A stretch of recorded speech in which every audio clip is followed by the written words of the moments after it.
So I'm down here, and people used to go around on Halloween and Halloween weekend with some seriously elaborate costumes, and money was in the thousands of dollars to win these costume prizes.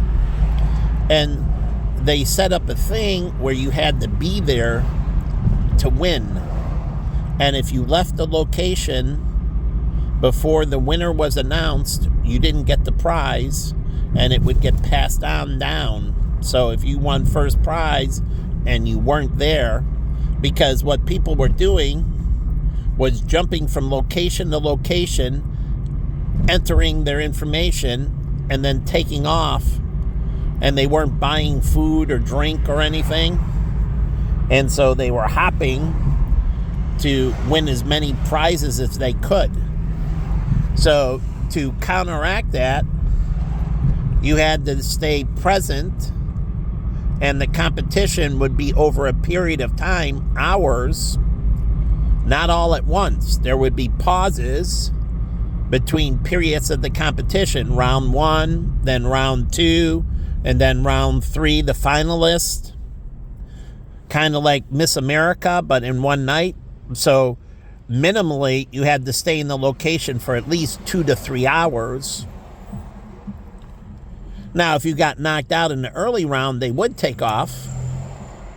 But they wanted to make sure, usually if that person won there, they were pretty much likely to be a top contender in another place, and it stopped them from taking away prizes from other people.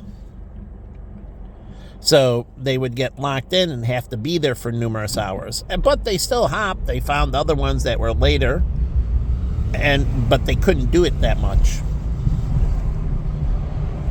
And secondly, my friend Ross, he went as a black kid one year. How did he do this? He took his blue jeans and he wore underwear, long johns, and he had his pants off his ass around his thighs. And people asked him, "What's your costume?" He's like, "I'm a black youth." You know, they have their underwear hanging out, their asses hanging out, showing their underwear, and the pants are not. I'm a black youth. So his costume was imitating a black youth, and everybody laughed. They thought it was awesome costume. Now, he's a white guy. It wouldn't work for a black guy, but it worked for a white guy impersonating a black youth.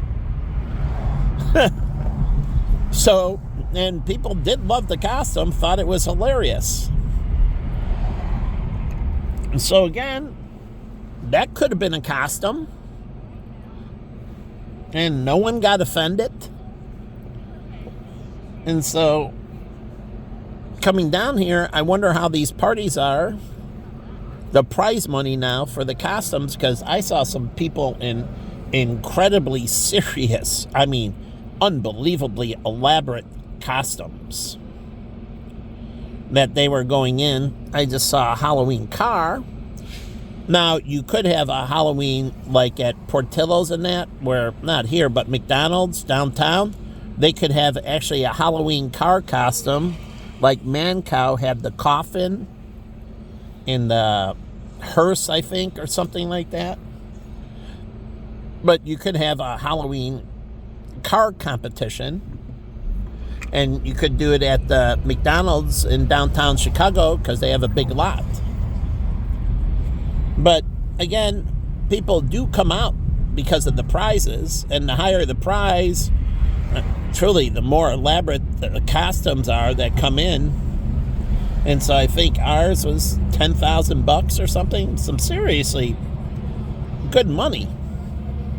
And these people had some incredibly detailed, elaborate costumes.